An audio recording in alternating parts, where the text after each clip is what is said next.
قرآن میں اللہ فرماتا ہے کہ جو چاہتا ہے عزت تو وہ جان لے کہ ساری عزت اللہ کے لیے ہی ہے۔ سورۃ فاطر آیت نمبر 1۔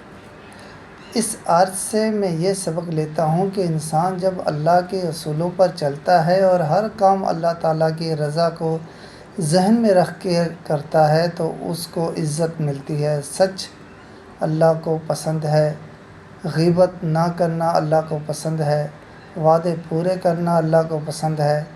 عزت کا راستہ اللہ کے پاس سے ہی نکلتا ہے۔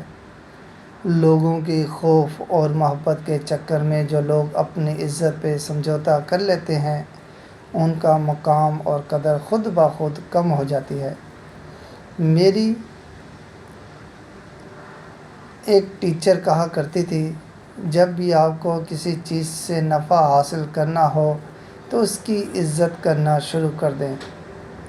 استاد سے علم سیکھنا ہے تو اس کی عزت کریں، قرآن سے نفع اٹھانا ہے تو قرآن کو عزت سے رکھیں، تعلیم میں بہتر ہونا ہے تو اپنی کتابوں اور قلم کاغذ کو عزت دیں، اپنے لکھنے پڑھنے کی جگہ کو عزت دیں، نماز کے مصلی کو عزت دیں، اللہ تعالیٰ کی یاد دلانے والی چیزوں شعائر اللہ کا احترام کریں، اذان پہ اداب سے خاموش ہو جائیں۔